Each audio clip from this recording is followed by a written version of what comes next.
모든 영상에 소개하는 내용들은 각자의 판단에 맡깁니다. 리 에이스 채널은 항상 모든 영상에 있어서 유료로 하는 것들은 신중하게 결정하시는 것이라고 말씀드립니다. 아울러 무료로 하는 것들 역시 각자의 판단으로 선택해서 결정하시는 점이라는 것을 강조드립니다. 안녕하세요, 리 에이스입니다. 자, 여러분들 이번 시간은 파이코인 상장 이후에 국내에 나온 다양한 기사들을 한번 살펴보도록 할 겁니다. 어찌 보면 해외보다는 국내 반응이 뜨거운데 사실은 국내에서도 파이코인에 대해서 많이 모르시는 분들이 있어요. 그래서 제가 볼 때는 그래요. 아무리 많은 6천만 명이라고 얘기하고 인식에 그런 부분들이 있지만 사실상 제가 볼 때는 국내 반응 이게 조금 그나마 좀 뜨거웠다라고 볼 수 있고, 어떤 내용들인지 하나하나 살펴보는 그런 시간을 가져보도록 하겠습니다. 보면은 스마트폰 채굴에서 파이코인 글로벌 거래소 상장 커뮤니티 들썩이라고 나오죠.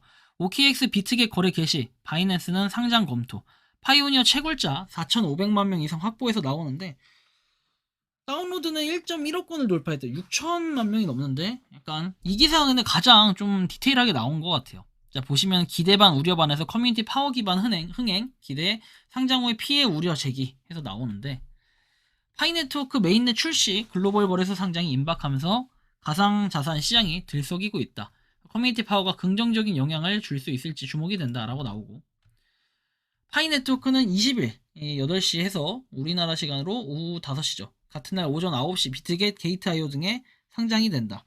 한국 시간으로 20일 오후 4시부터 거래소에서 파이네트워크 거래가 가능해진다 했는데, 요거는 그 OKX 콜옥션을 얘기하는 거겠죠.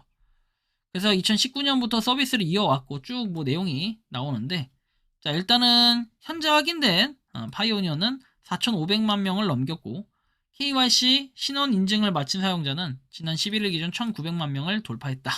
이런 내용들. 그리고 최근에 54만 명의 신규 이용자가 가입을 했대요. 굉장히 크죠. 그리고 1위로 등극했다라는 것 자체가 굉장히 중요한 부분들이에요. 가상자산 업계에서는 기대 반 우려 반이라는 어때요? 평가를 내놓고 있다.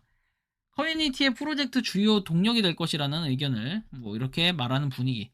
순조롭게 진행할 것이라는 낙관도 나오고 있다. 거래소에 상장된 이후 장기적인 성공을 거둘 수 있기에 관해 여전히 불확실하다는 의견도 제기되고 있다. 불확실성은 이제 여전히 존재하죠. 왜냐하면 어떻게 보면 코인 상장된 이제 막 상장된 프로젝트라고 보면은 그렇게 불안정할 수 있겠죠. 파이네트워크가 지금까지 거래소에 상장된 적이 없고, 마이그레이션해서 이런 뭔가 스케줄이 제각각이기 때문에 락업 자체 해제, 그래서 유통량이 상대적으로 적을 것이라는 예상된다는 이유에서 이런 것도 있는데, 이 수천만 명이 이루는 이용자를 확보한 만큼의 해당 프로젝트의 지속 가능성이 높다는 의견도 제시가 된다. 유저수가 많으면 일단은 유지는 된다. 약간 이런 게 저도 그렇게 생각은 합니다. 그리고 오랜 채굴 기간에 머무르던 파이 네트워크가 가상자산 역할을 충실히 해낼 수 있을지 우려하는 목소리도 높다. 사용성, 보안성, 확장성 등이 구체적으로 증명되지 않았다. 그래서 이용자만으로는 프로젝트를 완성시킬 수 없다라고 업계 관계자는 이런 얘기를 하기도 합니다. 그래서 유용성과 지속 가능성 등을 충분히 증명해야 되는 과제가 남았다라는 얘기도 있고요. 파이 네트워크 출시, 파이코인 상장 직후에 100% 가까이 폭락했다 해가지고 파이코인 가격이 상장 직후 100% 가까이 하락하며 투자자들의 우려를 낳고 있다. 그래서 오픈 메인넷이 공식적으로 출시되면서 암호화폐 시장에서 큰 주목을 받고 있다. 쭉 해가지고 나와 있고, 30분 만에 파이코인 가격이 100% 가까이 폭락했다.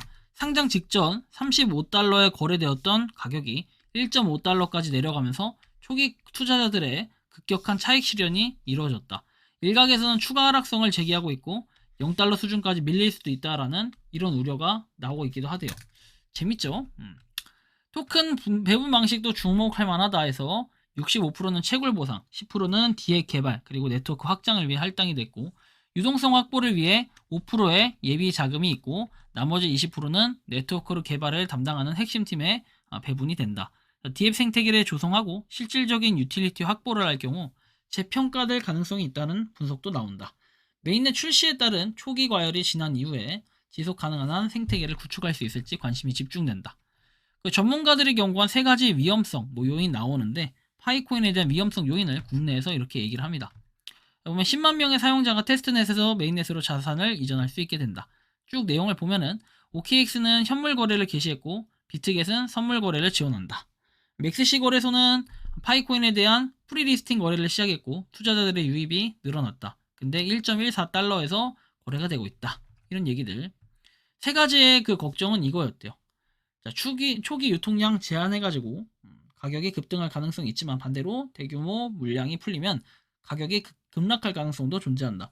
거래소별 가격 차이, 파이코인은 일부 거래소에서만 거래가 되고 있어서 거래소 간 가격 차이가 발생할 수 있다. 파이 네트워크가 장기적으로 규제 당국의 승인을 받을 수 있을지 불확실하다. 뭐 여러 가지 내용들이 있고 그 다음에 지금 CEX 이렇게 중앙 거래소와 연동도 가능해질 전망이다. 기업들은 KYB 기업 본인 인증을 통해서 메인넷 지갑을 생성하고 파이코인을 활용한 거래를 할 수 있게 된다라는 이런 내용도 있고요. 바이낸스의 88% 찬성, 거래소도 움직일까라는 내용도 있어요. 여전히 많은 투자자들의 관심을 받고 있는 만큼 국내 거래소의 움직임이 주목이 된다.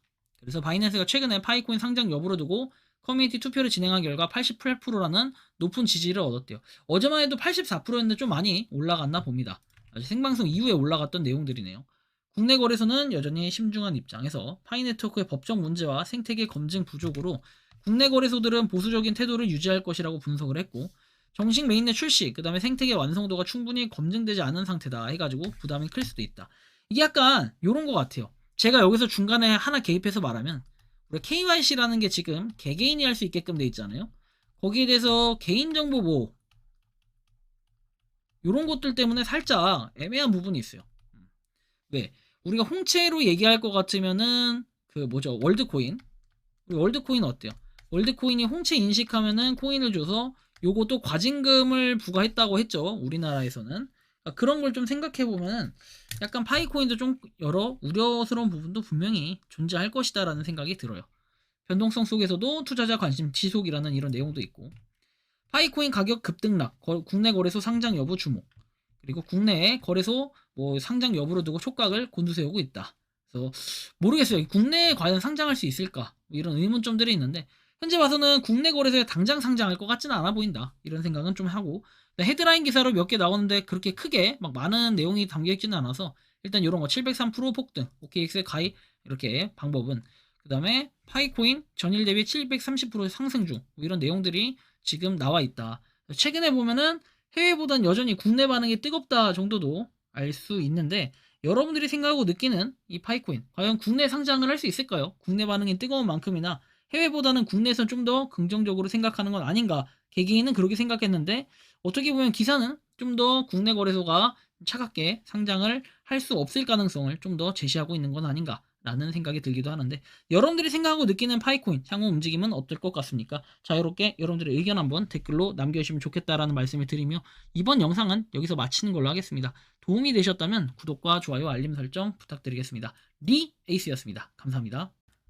평소에 궁금하셨지만 내가 시도해보기 어렵거나 시간 낭비하고 싶진 않고 새로운 제보를 해주실 분들께서는 아래의 주소로 메일을 보내주시면 제가 해결해드리겠습니다.